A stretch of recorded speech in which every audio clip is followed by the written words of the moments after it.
राम राज्य कोई state nation theory नहीं है। राम राज्य नागरिकों के कुछ दायित्व हैं, कुछ संस्कार हैं। आप कैसे इसको परिभाषित करेंगे? अलग अलग पहलुओं में इसको देखना होगा। आप राम राज्य की जब संकल्पना करते हैं तो उसमें महिलाओं के सम्मान को कैसे देखेंगे? महिलाओं की गरिमा और सम्मान और सहभाग, तीनों बातें। राम को लोकनायक तत्व का भी प्रणेता कहा जाता है। वे प्रजावत्सल भी हैं, राजा होने के बाद भी। तो लोक मंगलकारी शासन, इसका स्वरूप क्या हो? हनुमान चालीसा में एक छोटे लाइन आती है और वो लाइन है, हम सबको मालूम है, सब पर राम, है ना, सब पर राम तपस्वी राजा। प्रभु श्री राम का एक बहुत लंबा जीवन वनवासी समाज के बीच बीता, जहां वो उन्हीं के साथ कंदमूल खाए उन्होंने। अभी वर्तमान में ये स्थिति है कि उसी वनवासी समाज को श्री राम से विमुख करने का एक षड्यंत्र चल रहा है, जो कहीं ना कहीं देश को भी तोड़ने की साजिश है। इसको आप किस प्रकार परिभाषित करेंगे? मैं कहूँगा कि हमने अपनी जिम्मेवारी निभाई नहीं थी। काशी, मथुरा और भोजशाला की क्या स्थिति है? भोजशाला जाना मेरे लिए एक बड़ा अनुभव था।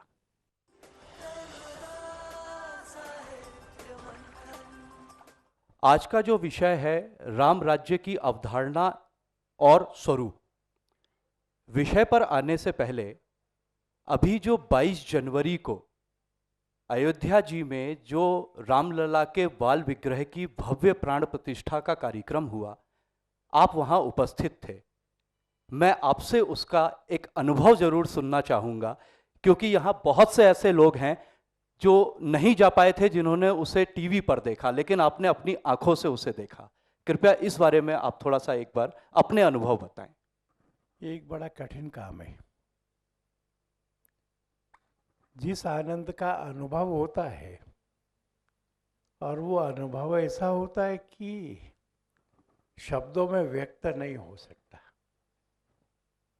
वैसा अनुभव विश्व भर के हिंदू उस दिन कर रहे थे। किसी एक चैनल में बात करते करते गला भर गया, नेत्र गीले हो गए,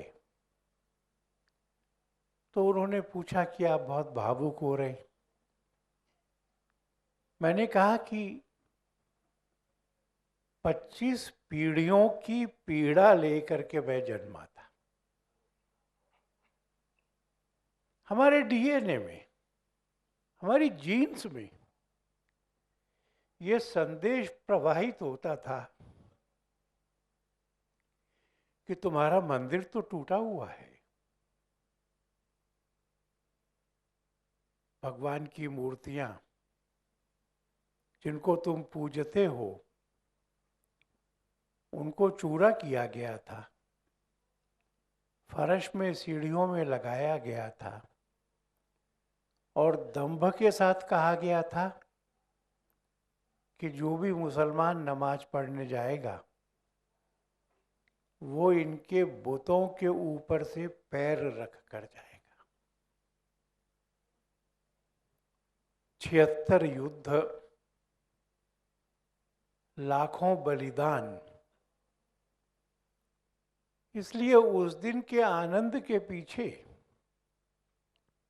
ये सारा संघर्ष कौंध रहा था। मुगलों से हुआ, हमें समझ में आया हो, अंग्रेजों से हुआ, हम समझ सके, अपनी ही चुनी हुई सरकारों से हुआ, और चुनौती दी कि हम किसी को, पक्षी को भी पर नहीं मारने देंगे। अयोध्या आने वाली सब ट्रेन्स को लखनऊ पे टर्मिनेट कर दिया। सड़कों पर 40 फीट के गड्ढे खोद के पानी भर दिया। क्यों? हिंदू समाज ने कहा हम पैदल जाएंगे। 135 किलोमीटर की यात्रा थी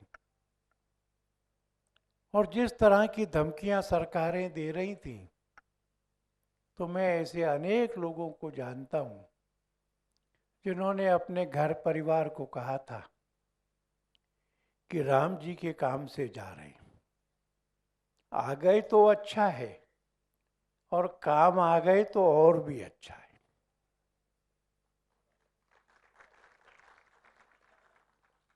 कोठारी बंधुओं को तो सब लोग स्मरण करते, पर जहां कोठारी बंधुओं को दुकान से खींच के गोली मारी गई थी, वहां एक मालू नाम का व्यक्ति भी था। वो टीयर गैस के शेल्स को नाली में डाल रहा था। पानी में डालने से वो बेकार हो जाते, उसको सीधे गोली मारी गई। एक अजय गुप्ता था, वो इस सब के बीच में भी रामधुन को जोर से बोलना छोड़ नहीं रहा था। उसकी पीछे से गोली मारकर हत्या की गई। और एक पांचवा जिसका नाम नहीं मालूम, उसको गोली मारी, उसका रक्त बहा, मरने से पहले सड़क पे लिख दिया जय श्री राम।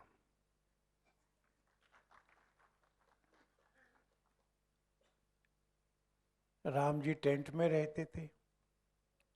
मैं राम जानकी विवाह के लिए जनकपुर में गया तो जनकपुर के महंत ने अपने भाषण में कहा कि हमारी तो किशोरी जी फूलों पे चलती थी,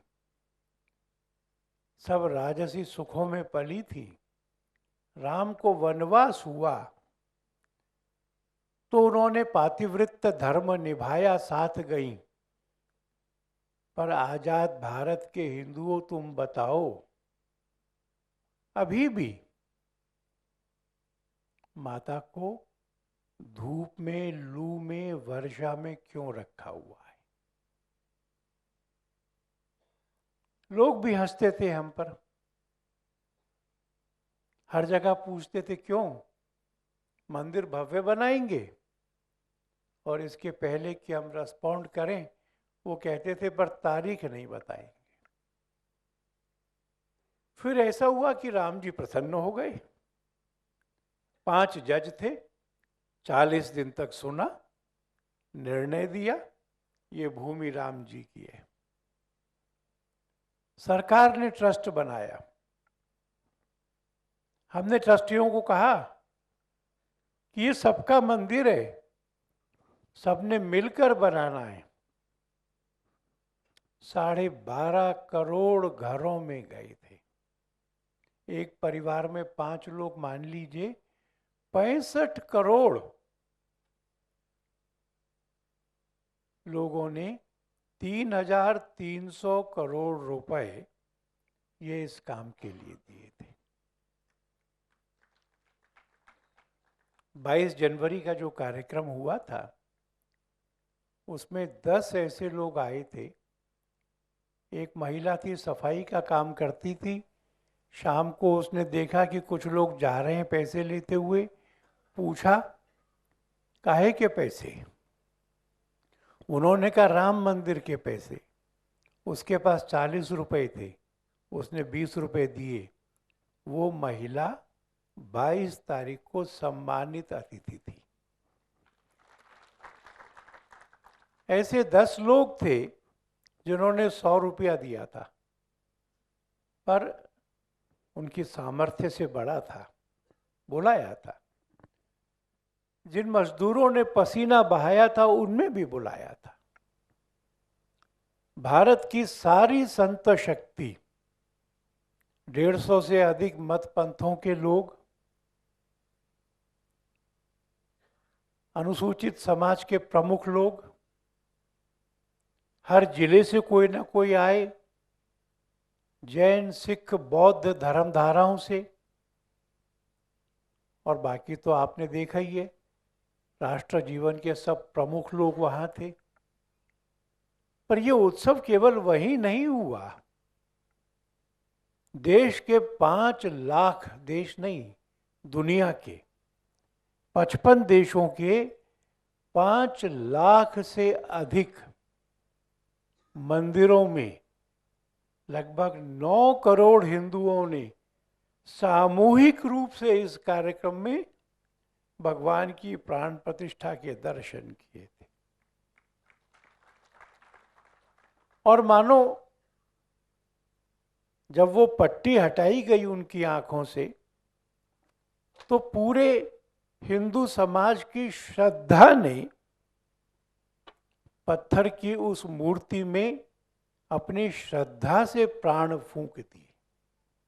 जिसने बनाई उसने भी कहा, मैं खुद ही नहीं पहचान पा रहा हूं अपनी कृति को। मैंने उस दिन आकाश की ओर भी देखने का प्रयत्न किया। मैं मानता हूं कि उस दिन आकाश में भी बहुत भीड़ रही होगी।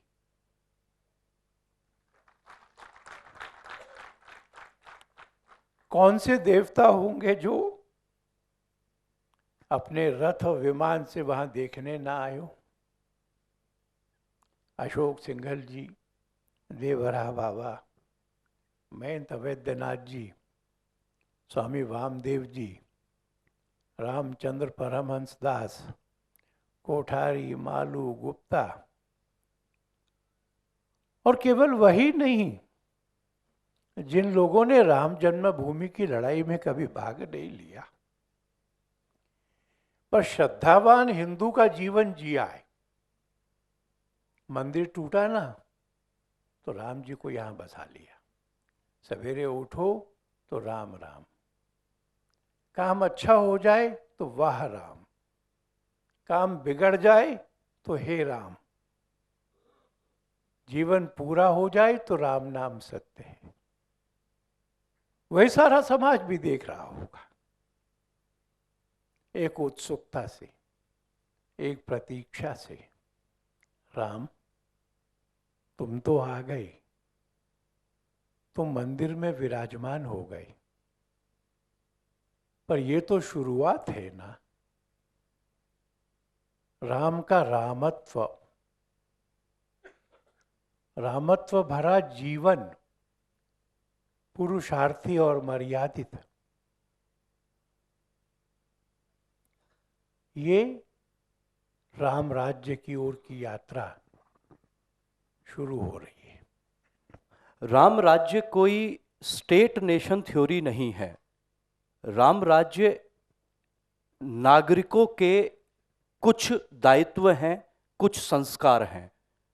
आप कैसे इसको परिभाषित करेंगे? राम राज्य की वास्तविक अवधारणा आखिर है क्या?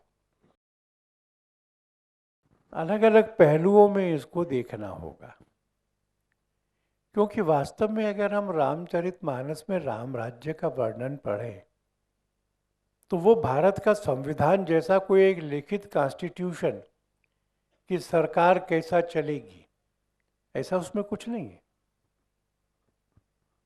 समाज कैसा चलेगा ये भी है, राज्य कैसा चलेगा ये भी है,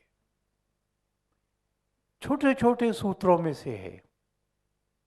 और इसलिए राम राज्य, क्या हम राम राज्य के योग्य बनेंगे? 2 उदाहरण आपको दूंगा मैं पहले समाज के बारे में। 5 अगस्त को सरसंघ चालक जी ने एक प्रश्न किया, यहां तो राम मंदिर बन जाएगा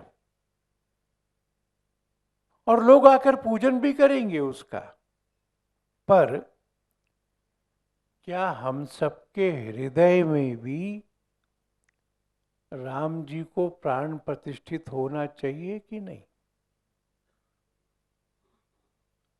और 22 जनवरी को उन्होंने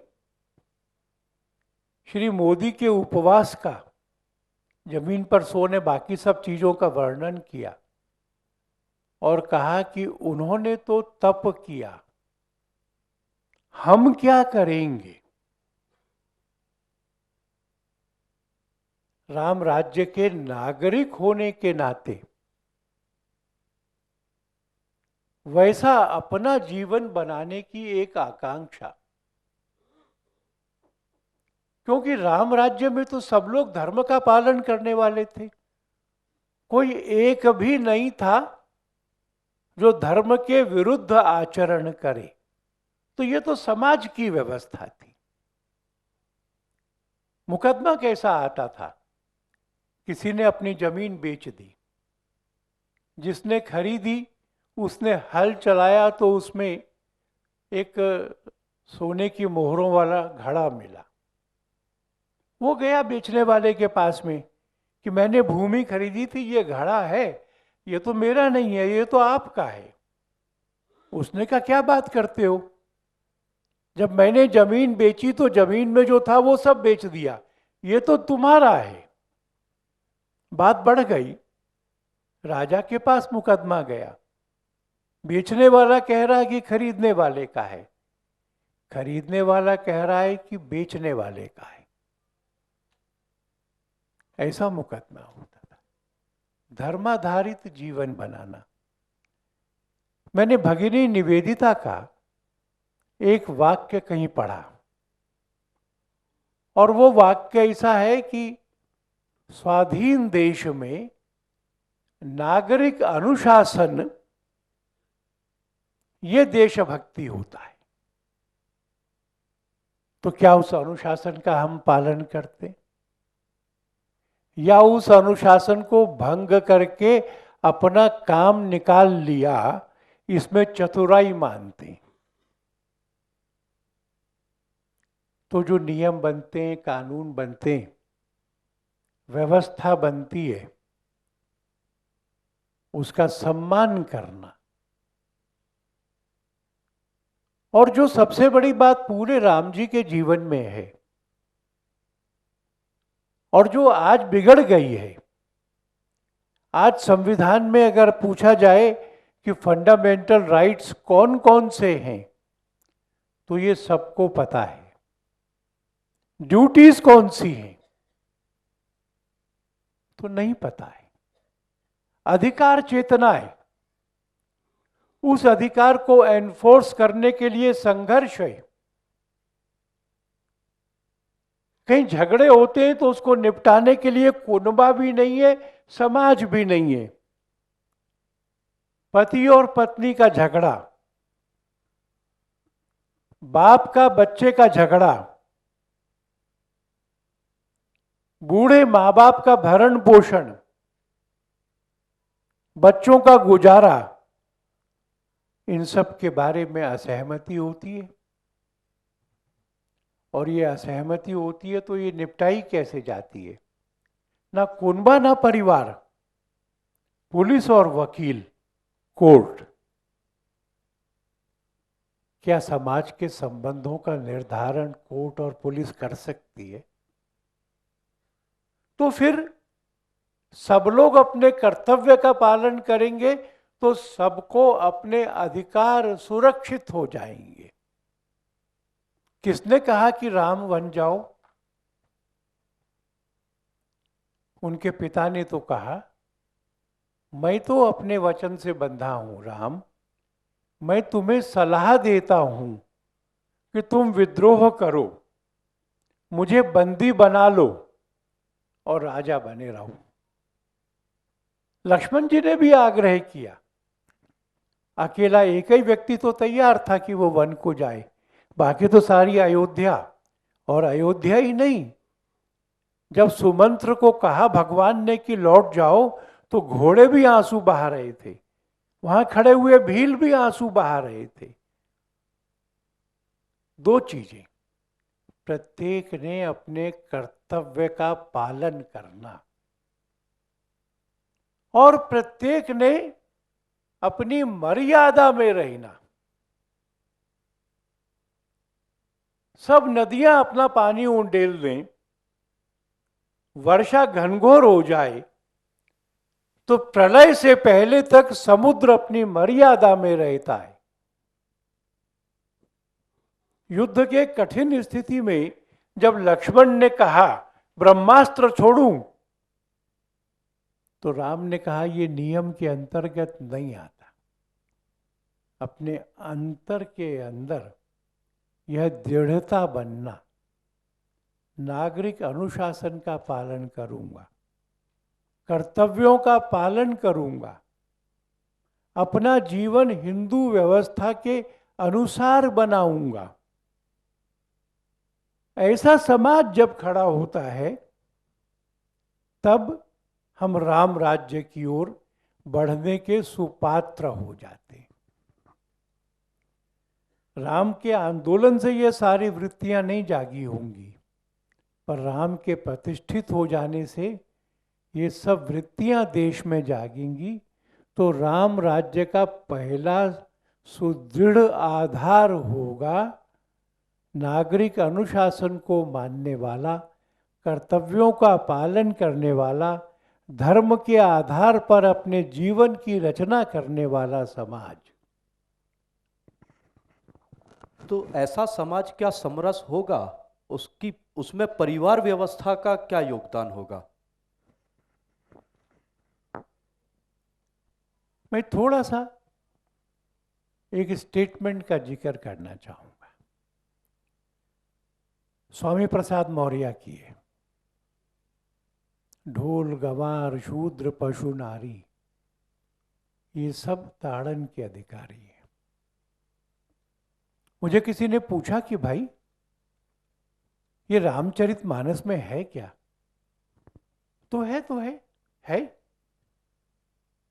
तो उसने कहा कि नारी ताड़ना की अधिकारी है, शूद्र ताड़ना का अधिकारी है। ऐसी पुस्तक पे प्रतिबंध लगाने में क्या दोष है? तो मैंने उन्हें कहा, और ये मैं इसलिए कह रहा हूं कि इस भूमिका से हम राम जी की भूमिका समझेंगे कि प्रत्येक कथा में दो वर्ग होते हैं, एक नायक होता है, एक खलनायक होता है।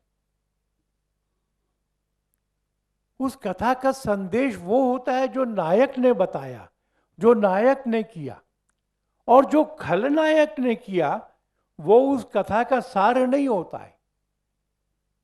तो ये जो दोहा आपने मुझे बताया, ये तो राम जी ने नहीं कहा। समुद्र से रास्ता मांगा, 3 दिन चटाई बिछा करके हाथ जोड़ के प्रार्थना की, समुद्र ने प्रत्युत्तर नहीं दिया। राम जी को क्रोध आया, उन्होंने प्रत्यंचा चढ़ाई और कहा मैं सागर को सुखाऊंगा। सागर के अंतर में ज्वाला उठने लगी और सब जलचर परेशान होने लगे। तब उस दबाव में समुद्र प्रकट होकर के ये समुद्र ने कहा है। तो राम ने क्या कहा है? और जिन लोगों ने विनय पत्रिका पढ़ी होगी उसमें ये प्रश्न राम जी से किया गया है और राम जी ने उत्तर दिया है। जिस समय निषाद राज गुहू उनके पास में उनके चरण छूने आए तो भगवान अपने स्थान पर खड़े हो गए। त्रिलोकीनाथ, सब देवता जिनकी प्रार्थना करते हैं, विनम्र होते हैं, भगवान खड़े हो गए, दोनों हाथ फैला करके निषाद राज को कहा आओ मित्र गले मिलो। निषाद राज ठिठक कर रुक गए और विनय पत्रिका में उन्होंने कहा प्रभु मेरी जाति।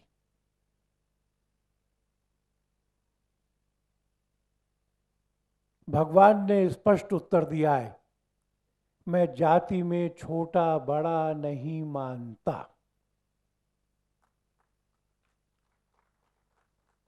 मैं प्रेम का रिश्ता मानता हूं। और निषाद राज को आगे बढ़ करके अपने गले से लगा लिया, दबा लिया। दोनों की आंखों से आंसू बहने लगे, दोनों का हृदय प्रेम से शिथिल हो गया शरीर। कैसे शबरी के पास वो गए, कैसे सुग्रीव को मित्र माना, कैसे जटायु का पिता की तरह अंतिम संस्कार किया। और जब सुग्रीव ने सेना बुलाई और वो अथाह सेना थी, तुलसीदास जी ने लिखा है राम ने प्रत्येक वानर से उसका कुशलक्षेम पूछा और फिर लिखा है, ऐसा कोई भी वानर नहीं बचा होगा जिससे कुशलक्षेम न पूछा गया हो। और वो गए कैसे? वो राजा के रथ में नहीं गए। विज्ञान भवन में शेड्यूल्ड ट्राइब्स का हाल जानने के लिए उन्होंने सभा नहीं बुलाई। नंगे पैर गए, सन्यासी के वस्त्रों में गए। निषाद राज से कहा, थोड़ा सा दूब का दूध ले आओ, थोड़ा पानी ले आओ, मुझे अपने बालों की जटाएं बनानी है। और 13 साल सीता जी के अपहरण के पहले भी वो गांव गांव जंगल जंगल में गए, हर गांव के बाहर वहां के लोगों से मिले, हर सन्यासी से मिले, सबको गले लगाया।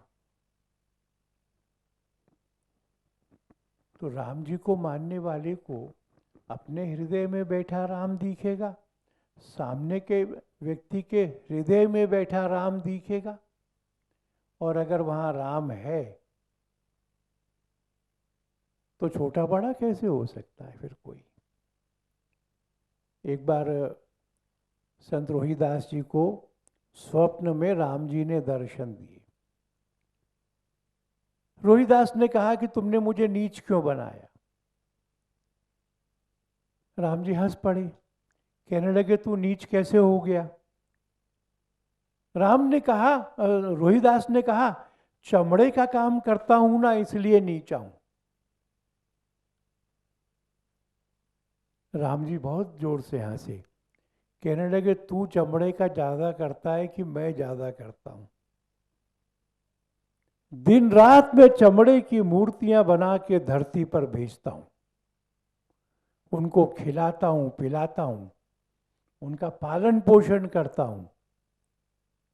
रोहिदास ने कहा तो पंडा मुझे मंदिर में क्यों नहीं आने देता? राम जी ने कहा सुन ले, जिस मंदिर में पंडा किसी को आने से रोकता है वो मेरा मंदिर नहीं है, वो पंडे की दुकान है। तो ऐसा समरस समाज बनेगा। और इस समाज का, समरस समाज का मतलब केवल सामाजिक नहीं है, इकट्ठे मिलकर खिचड़ी खाना इतना नहीं है। तो समाज के जो वर्ग आर्थिक रूप से पीछे रह गए, शैक्षणिक रूप से पीछे रह गए, उन सबको भी आगे लाना है, बराबरी पे लाना है। और दूसरा इस प्रश्न का हिस्सा था कुटुंब व्यवस्था को मजबूत करने। क्या श्री राम ने इसके लिए निरंतर प्रयत्न नहीं किया? उनकी उपस्थिति में कोई कैकेयी के बारे में कुछ बात नहीं कर सकता था। वो वनवास से लौट कर आए तो पहले कैकेयी से प्रणाम किया, फिर बाकी लोगों को मिला। परिवार में समरसता होना, इसका जितना बड़ा संकट आ जाए इतना पहले कभी नहीं था। उत्तराखंड ने कहा लिव इन में रहते हो तो रजिस्टर करा लो, तो सरकार की स्वीकृति हो गई। और जब नहीं निभे और अलग अलग हो जाओ तो हमको लिखा दो। मैं तो वकील हूं, शादी ब्याह हो जाता है तो तलाक करने में 10-12 बरस लग जाते हैं, घर का सामान बिक जाता है। लोगों को लगेगा कि नहीं आसान रास्ता है, शादी करो ही मत, लिव इन में रहो।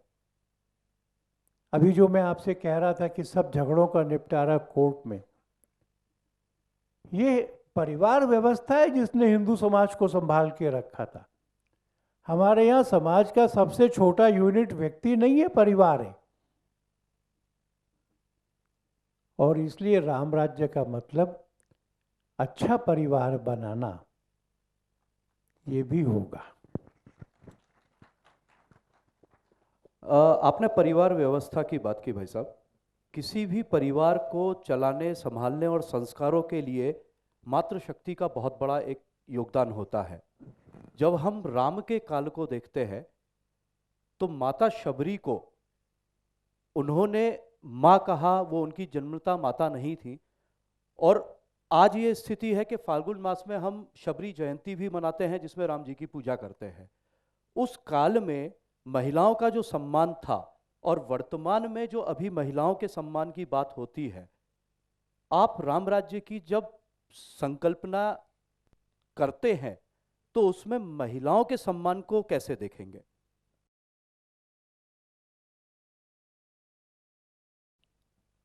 मैं आपको एक बात ध्यान कराना चाहता हूं। हम सब ने अहल्या की कथा पढ़ी है। जा रहे थे जब जनकपुर, तो रास्ते में एक आश्रम था। आश्रम सूना पड़ा हुआ था, पशु पक्षी भी नहीं थे। गुरुजी की आज्ञा लेकर राम वहां गए। एक महिला थी, कमजोर थी, निर्बल थी, बाल बिखरे हुए थे, पत्थर जैसी हो गई थी। और इस कथा में आगे बताया जाता है कि राम ने उसको चरण लगाया और वो जीवित हो गई। मैंने इस घटना के बारे में जानकारी करने की चेष्टा की है। वाल्मीकि रामायण में ये नहीं लिखा है कि पैर लगाया। वहां लिखा है कि राम ने उनको प्रणाम किया। और राम ने प्रणाम किया तो मानो राम के प्रणाम से सारी स्त्री जाति की गरिमा को वापस कर दिया गया। ये जो गरिमा शब्द है ना, व्यक्ति का स्वत्व, उसका, जैसे राम जी ने घोषणा की हो कि इंद्र के अपराध के लिए तेरे को दंडित नहीं किया जा सकता, मैं राम तुझे प्रणाम कर रहा हूं। शबरी ने तो दोनों बातें कही। महिला होने के बारे में भी कहा, जाति के बारे में भी कहा। राम ने कहा, भामिनी तेरे बेर बहुत अच्छे। और संबंध देखिए, भक्ति के कौन कौन से रूप, भक्ति के कौन कौन से प्रकार हैं, ये राम ने शबरी को बताया। और सीता को खोजना है तो सुग्रीव कहाँ मिलेंगे उसका रास्ता बता करके, और कहा उससे मित्रता कर लो। कैकेयी के 2 वरदान तो इसलिए मिले थे कि वो दशरथ के साथ युद्ध में भाग लेने गई थी। तो महिलाओं की गरिमा और सम्मान और सहभाग, तीनों बातें। निर्णय लेने में महिला की भागीदारी है कि नहीं, ये भी एक महत्वपूर्ण प्रश्न है। राम तो परामर्श करके ही सब काम करते थे। और इसलिए मैं समझता हूं कि महिलाओं की गरिमा और सुरक्षा, उनका सहभाग और सम्मान, ये जरूरी है। ये राम राज्य के समय में था, बराबरी का था। और इसको रेस्टोर हुए बगैर 50% आबादी को पीछे रख करके हम जगत गुरु तो नहीं हो सकते। जी भाई साहब, आपने अपनी चर्चा में नागरिक अनुशासन से लेकर कुटुंब प्रबोधन और समाज के विषय में चर्चा की। इसमें शासन का क्या? राम को लोकनायक तत्व का भी प्रणेता कहा जाता है। वे प्रजावत्सल भी हैं, राजा होने के बाद भी। तो लोक मंगलकारी शासन, इसका स्वरूप क्या हो? हनुमान चालीसा में एक छोटे लाइन आती है, और वो लाइन है, हम सबको मालूम है, सब पर राम, है ना, सब पर राम तपस्वी राजा। ये जो तपस्वी होना है, ये राजा के कर्तव्य और धर्म को पूरा बताता है। राज सिंहासन की एक मर्यादा होती थी। राज सिंहासन पर पैर रख के नहीं बैठा जाता था। वो केवल सम्मान नहीं था, वो दायित्व था। और जब कोई राजा, चाहे राम, राजा होने की प्रक्रिया में होते थे तो गुरु उनके साथ चलता था। उसके पास में घास की एक छोटी डंडी होती थी। राजा घोषणा करता था, अदंडेयो अस्मि, मुझे कोई दंड नहीं दे सकता। तब गुरु उसकी पीठ पर उस घास से प्रहार करके बोलता था, धर्म दंडेयो असि, धर्म का दंड तेरे भी ऊपर है। राजा कानून से ऊपर नहीं है, राजा विधि से ऊपर नहीं है। और राजा का कर्तव्य क्या है? तो बहुत अच्छा वर्णन किया गया। उसका विस्तार तो अभी नहीं हो सकता, समय भी उतना नहीं होगा। पर राजा पिता है ऐसा मान लिया गया है। वाल्मीकि की रामायण में राम के गुणों को जो बताया है, उसमें एक शब्द ऐसा है जिस शब्द ने मुझे अचंभित कर दिया। राम राजा हैं, तो वाल्मीकि ने लिखा, वो शब्द मुझे ध्यान नहीं आ रहा, उसका अनुवाद ये है, पहले नमस्ते राम करते हैं। मतलब क्या? मैंने सोचा तो कई बार ये होता है कि मैं अध्यक्ष हूं, प्रांत का अध्यक्ष हूं, किसी जिले का अध्यक्ष आया, मैंने प्रतीक्षा की कि वो आएगा, मिलेगा, प्रणाम करेगा, और तब मैं उसकी पीठ पर हाथ रखूंगा। राम ये प्रतीक्षा नहीं करते। राम देखते हैं तो पहले वो आवाज लगाते हैं, निषादराज तुम आ गए, तुम मेरे भरत के जैसे भाई हो, पहले नमस्ते करना। इतनी निरहंकारिता।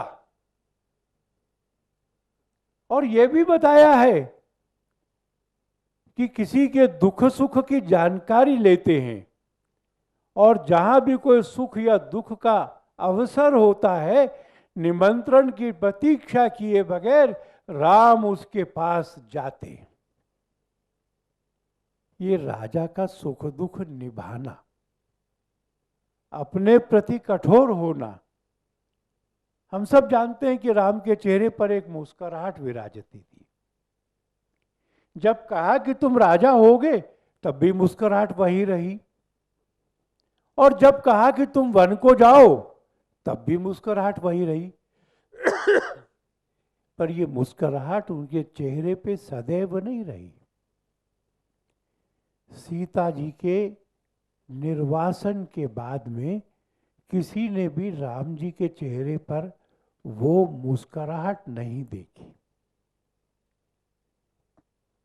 कष्ट था, सीता को भेज रहा हूं, कर्तव्य था, सीता को भेज रहा हूं। उस कष्ट से वो कभी मुक्त नहीं हुए। पर उस समय की जो परिस्थिति रही होगी, मूल्य रहे होंगे, उसमें उन्होंने ये व्यवस्था करवा दी कि सीता वाल्मीकि जी के आश्रम में रहें और बच्चों का लालन पालन हो। तो ये जो प्रजा वत्सलता है, ये जो कल्याण में हिस्सेदारी है, मैंने कहा कि मैं इसका विस्तार नहीं करूंगा, पर केवल एक उदाहरण दूंगा। टैक्स, सरकार को कर कैसे लगाना चाहिए। तो उदाहरण है कि जैसे मधुमक्खी पुष्प से उसका पराग ले लेती है, वैसे राजा को कर लेना चाहिए। तो ऐसा प्रजावत्सल राजा हो, तपस्वी राजा हो, ये राम राज्य में राम जी के जीवन की अपने उदाहरण से स्पष्ट कल्पना है। भाई साहब, जब हम बात करते हैं सर्वे भवन्तु सुखिना, तो उसमें बहुत सारे कारक आते हैं। वस्त्र भी आता है, भोजन भी आता है, आतंक से मुक्ति भी आती है, स्वास्थ्य भी आता है। इसको आप किस तरह से परिभाषित करेंगे? मैं इन दोनों को अलग अलग करूंगा। आतंक के पहले मैं आपको कहूंगा कि राम राज्य ये कोई संन्यास की कल्पना नहीं। इसमें ये बात मानी गई है कि धर्म के साथ में अर्थ और काम भी है, और ये अर्थ और काम ये जीवन को सस्टेन करने के लिए, सुखी प्रजा के लिए आवश्यक है। और इसलिए मैं कहूँगा कि जिस दिन ये कह सकेंगे हम कि सुनो विश्व के लोगों, फिर से सुनो, आज के भारत में कोई भूखा नहीं सोता। और ये प्रतिज्ञा मुश्किल नहीं है। जब कोविड आया था तब हमने ये प्रतिज्ञा की थी कि कोई भूखा नहीं सोएगा। 42% लोगों के पास में कोई काम धंधा कमाई नहीं थी, पर पूरे समाज ने अपने घर के राशन में से बांटा। कोई भूखा नहीं सोएगा। केवल रोटी कपड़ा मकान नहीं, शिक्षा, स्वास्थ्य, रोजगार। और जब मैं शिक्षा कहता हूं तो उसमें संस्कार शामिल है। इसलिए जब हम राम राज्य की बात कर रहे हैं तो आज से 2 साल पहले की अयोध्या की बात नहीं कर रहे। हम आज की अयोध्या की और आने वाले 5 सालों के बाद की अयोध्या की बात कर रहे हैं। राम जी का मंदिर बनाया है, लोगों ने इतनी श्रद्धा से इतना सोना दिया कि मुख्य मंदिर के 14 दरवाजे अब सोने के हैं। और ये वैभव राजमहल तक सीमित नहीं रहना चाहिए। ये वैभव सारी प्रजा को प्राप्त होना चाहिए। किसी के सिर पर पैर रख करके जाने की जरूरत नहीं है। किसी से प्रतिस्पर्धा करने की जरूरत नहीं है। सोया की जरूरत नहीं है। सोया का मतलब होता है दूसरे की उन्नति से परेशान होना। दूसरा भी उन्नत हो, हम भी उन्नत हो, पूरे समाज में कहीं पर भी ना अशिक्षा रहेगी, ना दैन्य रहेगा। ये तो रामराज का आधारभूत बात है। उन्होंने आतंकवाद की बात की है। आप सबको ध्यान ही है कि शरभंग ऋषि के आश्रम से जब राम जी बाहर निकले और पूछा कि वो क्या है सामने पहाड़ी जैसा, तो ऋषि ने कहा कि महाराज आपको मालूम ही है। फिर भी पूछा तो बताता हूं, पहाड़ी नहीं है,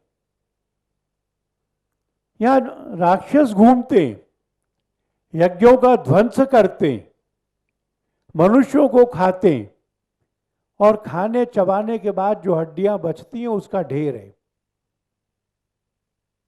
तो राम ने अपनी दाईं भुजा उठा करके प्रतिज्ञा की कि मैं पूरी धरती से आतंकवाद का विनाश कर दूंगा। आतंकवाद और सिविल सोसाइटी, आतंकवाद और सभ्य समाज, ये एक साथ नहीं चल सकते। और इसलिए जो आतंक जिहाद की फॉर्म में हमारे सामने आता है, जो ये कहता है कि जो मुसलमान नहीं है, तुम्हारे ईमान पे नहीं आता है, उसको बनाओ, और उसको कन्वर्ट करने के रास्ते में जो लूट मार करते हो, जो हत्या करते हो, जिन महिलाओं का अपहरण करते हो, वो तुम्हें खुदा की नियामत है। इस्लाम का ये जो रूप है, ये जो एस्पेक्ट है, सब मुसलमान इसको नहीं मानते। एक बड़ा वर्ग मानता है, तो ये जो आतंकवाद है, ये केवल लॉ एंड ऑर्डर की प्रॉब्लम नहीं है, ये केवल कानून और व्यवस्था की लड़ाई नहीं है, ये वैचारिक लड़ाई है। और इस वैचारिक लड़ाई को लड़कर के जीतना ये पूरे विश्व की सिविल सोसाइटी के लिए आवश्यक है। ये जो नक्सलवाद है, तो इस आतंक का समूल नष्ट करके सुरक्षित समाज और ये आश्वासन कि ईश्वर है, धर्म है, सरकार है, हम सब अपने जीवन में अपने और अपने धर्म कार्यों को करने के लिए सुरक्षित हैं।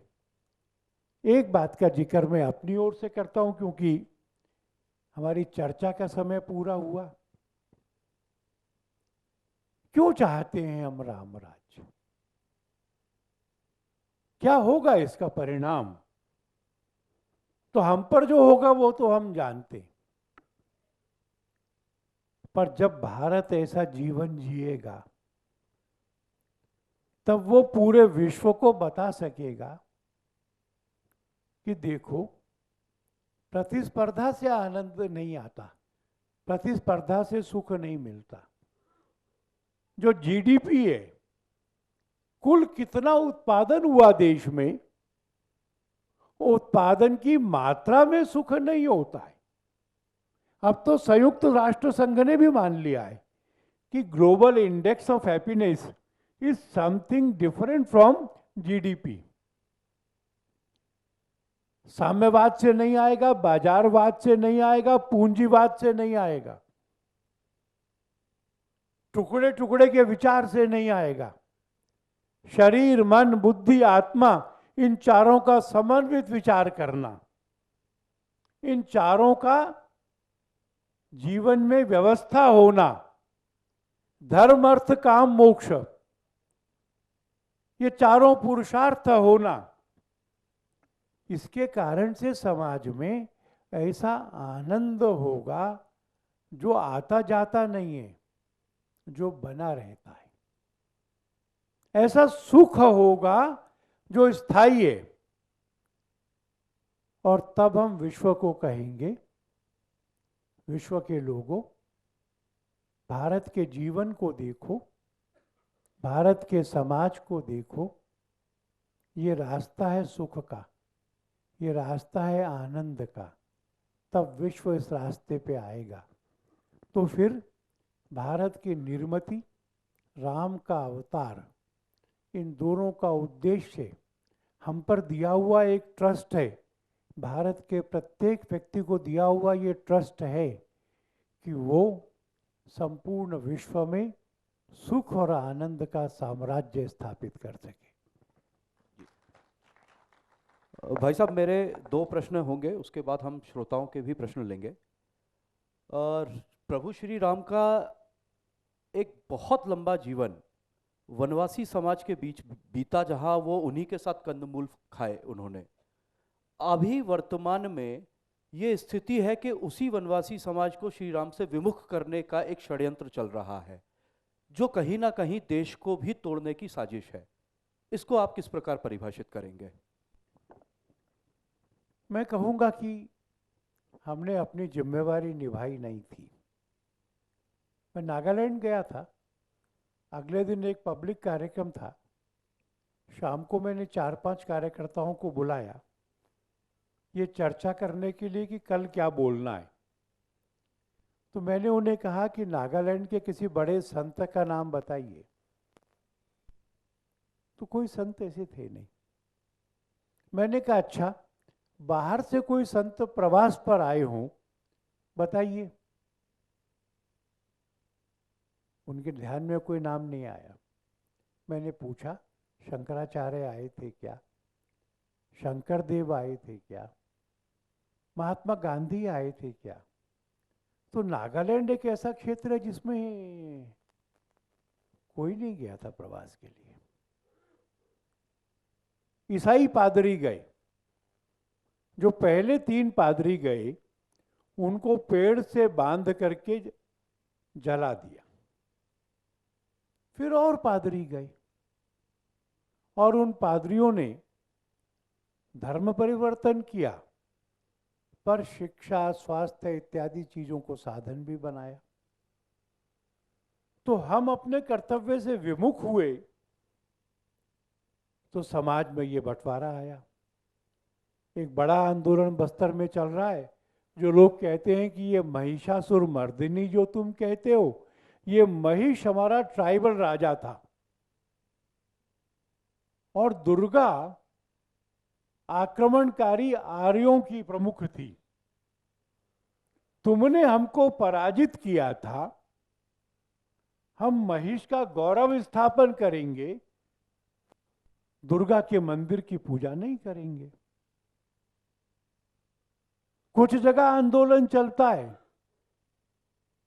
कि रावण दुष्ट नहीं था, वो वेदों को जानता था, शिव का भक्त था, सामवेद को स्वर दिया था, सीता का अपहरण तो किया पर उसके आगे नहीं बढ़ा। तो वो कहते हैं कि हमलावर राम की पूजा नहीं करेंगे। जितनी मात्रा में अब समाज अपने सब क्षेत्रों की चिंता कर रहा है, उतनी मात्रा में दृश्य बदल रहा है। 15 दिन पहले मैं हाफलोंग गया था। वहां नागाओं का एक संगठन है, हराका एसोसिएशन, रानीमा गाइडिलू ने बनाया था। हम भारतीय हैं, हम ईसाई नहीं होंगे। 50 वर्ष हो गए थे। आनंदित हुआ, 5000 नागा, सब के सब पारंपरिक वेशभूषा में भारत माता की जय बोल रहे थे। तो जितना हम अपना कर्तृत्व बढ़ाएंगे, उतना भारत का एकत्व मजबूत होगा। और आज तो अनेक ऐसे संगठन हैं जो इन क्षेत्रों में जाकर के शिक्षा के बारे में, स्वास्थ्य के बारे में, रोजगार के बारे में, धर्म के बारे में बहुत काम कर रहे हैं। जी धन्यवाद भाई साहब। मुझे लगता है कि काफ़ी हद तक एक तस्वीर हमारे सामने आई है राम राज्य की अवधारणा को लेके। मेरा अंतिम प्रश्न आपसे ये है, इस राम राज्य में आप चूंकि विश्व हिंदू परिषद के अंतर्राष्ट्रीय कार्यकारी अध्यक्ष भी हैं, काशी, मथुरा और भोजशाला की क्या स्थिति है?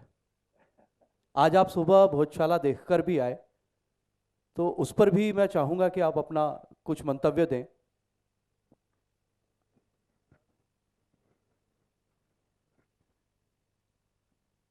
भोजशाला जाना मेरे लिए एक बड़ा अनुभव था।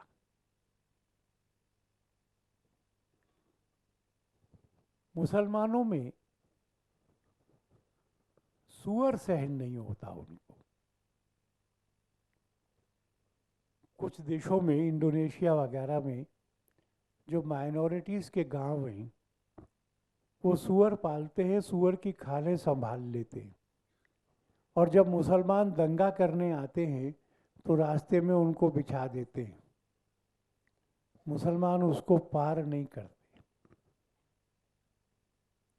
तो जब मुझे वहां पे भोजशाला में, जो दूसरा मंदिर है विजय मंदिर, उसमें वराह की मूर्ति दिखाई गई, उकेरी गई, तो मैंने सोचा कि और कोई प्रमाण चाहिए क्या कि ये मुस्लिम जगह नहीं है। वहां के शिलालेख, वहां कोठरी के द्वार के ऊपर विराजे गणेश जी, बाईं दाईं तरफ जय विजय की मूर्ति, दीप रखने के लिए आला, घंटी, कमल। किसी को जानना हो कि वो हिंदू स्थान है या मुसलमान स्थान है, तो उसको केवल आंखें खोलनी चाहिए। इसके लिए न्यायालय में 20 वर्ष की प्रमाण देना, बहस करने की जरूरत नहीं। पर दुनिया की सब चीजें केवल इच्छा से प्राप्त नहीं होती, सत्य को स्थापित करने के लिए भी उसकी विधि का पालन करना पड़ता है। मैं एक वकील के नाते जिम्मेदारी से कहता हूं कि काशी में और मथुरा में तथ्य हमारे साथ हैं, तर्क हमारे साथ हैं, और इसलिए जिन लोगों ने कहा कि 22 जनवरी का कार्यक्रम न भूतो न भविष्यति है, कभी हुआ नहीं कभी होगा नहीं, तो मैंने कहा कि न भूतो माने हमारे जीवन में नहीं हुआ, ये इतनी मात्रा में सच है, पर ये मत कहो कि न भविष्यति। न भविष्यति कहने का मतलब है कि हम अपने पौरुष को अस्वीकार कर रहे, हम अपने आगे आने वाली पीढ़ियों के पौरुष को अस्वीकार कर रहे। इसलिए मैं मानता हूं कि अयोध्या आदि पर्व था, वो पहला कार्यक्रम था, और आने वाले समय में हमारे जीवन में हमारे पुरुषार्थ के द्वारा हम राम राज्य के सभी आदर्शों को, काशी को, मथुरा को, धार को, हिंदू जीवन को, संपन्नता को, वैभव को, धर्म को, संस्कार को, इन सब को सुस्थापित करके आने वाली पीढ़ियों को कह सकेंगे कि हमारी पीढ़ी ने युगों के स्वप्न को पूरा किया है, भारत के उद्दिष्ट को प्राप्त किया है। जी बहुत बहुत धन्यवाद भाई साहब। मैं सभागार में उपस्थित श्रोताओं से अनुरोध करूंगा, यदि उनके कोई प्रश्न हो तो वे पूछ सकते हैं। प्रश्न संक्षिप्त हो, मर्यादित हो, और मेरा अनुरोध है कि राजनीति विषयक प्रश्न ना हो, क्योंकि हमारा विषय राजनीति से संबंधित नहीं है। संक्षिप्त हो, मर्यादित हो। जी सर, राम राज्य की अवधारणा के ऊपर बड़ी सुंदर चर्चा चल रही है। राम राज्य में एक घटना घटी थी जो आज भी जनमानस को उद्वेलित करती है। हालांकि राम जी की मर्जी जानकर के उसे स्वीकार सबने किया। एक तरफ एक धोबी था और दूसरी तरफ पूरी अयोध्या थी। तो उसके बावजूद माता सीता को निर्वासित किया गया। इसे आप किस नजरिए से देखते हैं? थोड़ा मुश्किल सवाल है। वैसे इस बारे में रामचरितमानस और रामायण का वर्णन एक सा नहीं है। रामायण में धोबी वाला विषय नहीं है। रामायण में वाल्मीकि जी ने लिखा है कि चौक चौक पर यह चर्चा है, ऐसा बताया गया था। उस समय की जन मान्यताओं के अनुसार क्या हुआ, इसको आज की मान्यता के हिसाब से हम नहीं देख सकते। राम ने सीता जी को वन में भेजा, ये ठीक है, पर जैसा मैंने कहा कि जैसा सीता वन में रहती होंगी वैसा राम महल में रहे, जमीन पर सोते थे और आश्रमी जैसा जीवन जीते थे।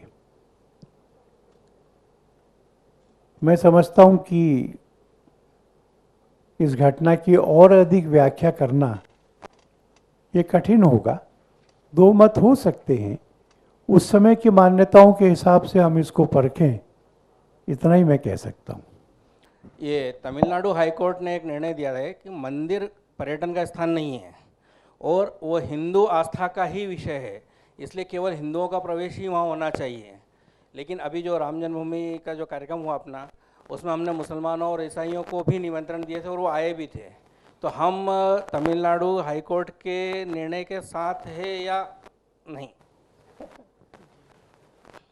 आपको मालूम पड़ा, हिंदू मुसलमानों की एक बहुत बड़ी संख्या ने निर्णय किया कि राम हमारे भी पुरखा हैं। पुरखा तो है ना। वो लखनऊ से पैदल चल के राम जी का दर्शन करने और आशीर्वाद लेने के लिए वहां गए। तो आप क्या कहेंगे उन्हें? तो जो कोई ये देखने आता है कि मंदिर का पत्थर कैसा है, मूर्ति कैसी है, वैसे पर्यटकों को नहीं बुलाया था। जो राम जी को अपना पुरखा मानते हैं, इस नाते से श्रद्धा रखते हैं, वही लोग वहाँ आ रहे हैं, उन्हीं को वहाँ स्थान है। सर 42nd अमेंडमेंट से हमने सोशलिस्ट वर्ड ऐड किया कॉन्स्टिट्यूशन में। अब जो भी हुआ वो हुआ, पर अब एज ए एडवोकेट हम ऐसा कर सकते हैं कि उस सोशलिस्ट वर्ड को चाइना और रसिया की तरह हम इंटरप्रिटेशन नहीं करके उसको हम राम राज्य की तरह इंटरप्रिटेशन करें, क्योंकि अब तो राम मंदिर भी हो गया है। वैसे तो प्रीएम्बल जो है उसको कॉन्स्टिट्यूशन का पार्ट नहीं माना जाता। ये जो सेकुलरिज्म और सोशलिज्म का शब्द है, ये भारत की इमरजेंसी के दौरान आया था, ये संविधान के मूल पाठ में नहीं था। और अभी सुप्रीम कोर्ट में एक मुकदमा चल रहा है, तो उसमें उन्होंने कहा कि प्रीएम्बल में नीचे तो 26 जनवरी 50 लिखा हुआ है, ये अमेंडमेंट बाद में हुआ था, ये कैसे चलेगा। पर जैसे जैसे समाज तेजस्वी होगा, इन विसंगतियों को ठीक कर सकेगा। प्रभु श्री राम की प्राण प्रतिष्ठा का जो मुहूर्त था वो ठीक नहीं था। शंकराचार्यों ने ऐसा करके अपनी असहमति जताई। तो क्या शंकराचार्य जी जो कहेंगे वो धर्म होगा, या फिर श्री राम जी ने जो अपना चरित्र निभाया वो धर्म होगा? आपका प्रश्न जो तथ्यों पर सही नहीं है, ऐसा किसी शंकराचार्य ने नहीं कहा कि वो मुहूर्त ठीक नहीं था। 4 पीठें हैं शंकराचार्यों की, उसमें से 2 शंकराचार्यों ने अपने मठ से ये प्रेस स्टेटमेंट दिया कि हम इस प्राण प्रतिष्ठा के विरोध में हैं, यह बात झूठी है, ये बात गलत है। हम प्रसन्न हैं कि मंदिर बन रहा है, हम प्रसन्न हैं कि प्राण प्रतिष्ठा हो रही है, और हम अपने भक्तों को आह्वान करते हैं कि वो इस पुण्य कार्यक्रम में जाएं, और हम भी ट्रस्ट से बात करके सुविधा के समय दर्शन करने जाएंगे। 2 का प्रेस स्टेटमेंट है। जो तीसरे हैं, उन्होंने ये बात अपने प्रेस के इंटरव्यू में कही है, और उन्होंने ये भी कहा है कि शंकराचार्य पद की मर्यादा होती है, सिंहासन होता है, ऊपर का छत्र होता है, बाकी सब है।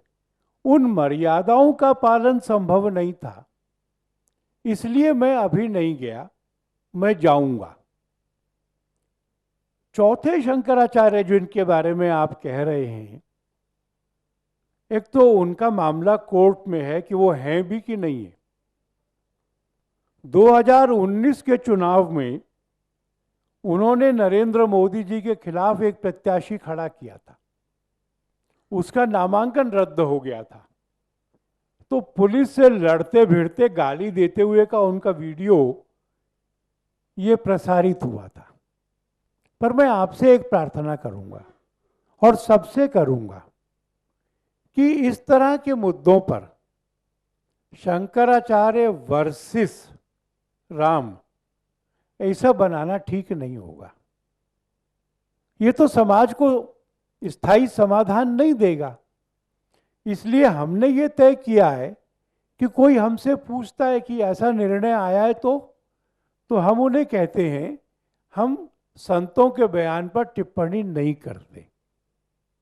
आज शंकराचार्यों का जो देश में स्थान है और उसके कारण से हिंदुत्व की जो रक्षा हो रही है, उनके स्थान को इस घटना के कारण से कम करना ये हिंदुओं के हित में नहीं है।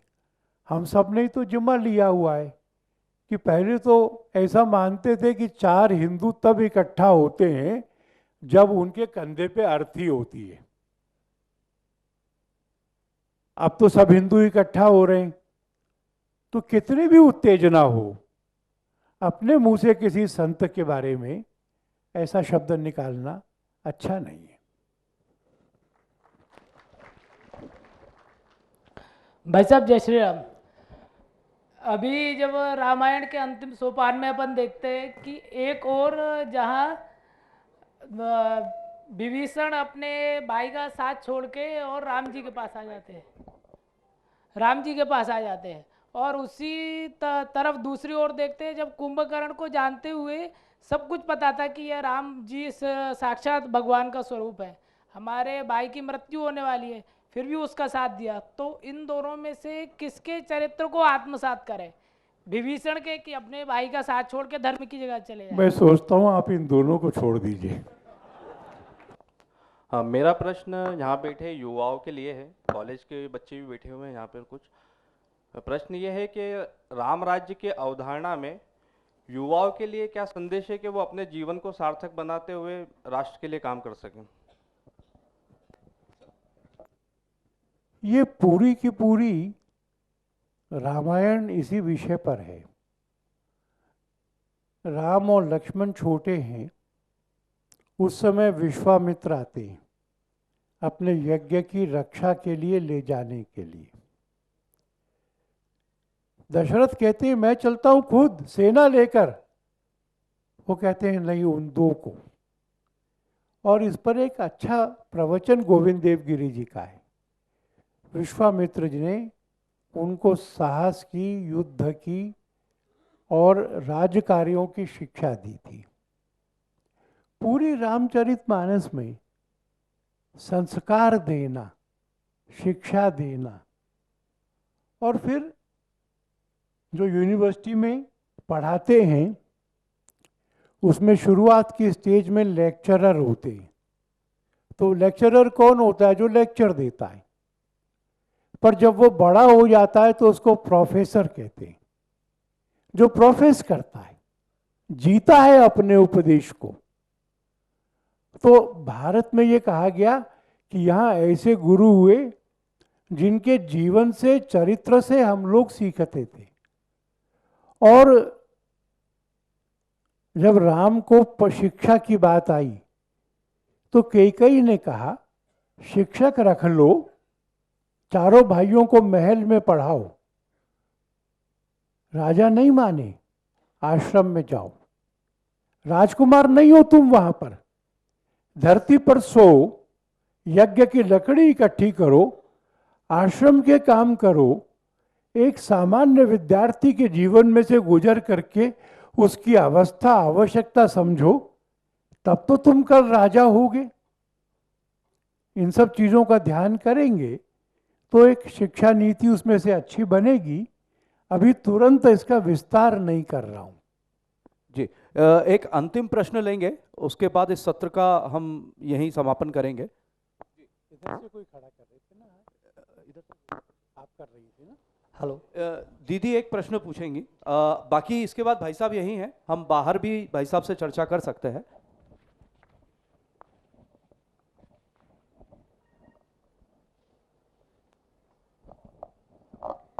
आज के परिप्रेक्ष्य में राम राज्य को कैसे परिभाषित करेंगे?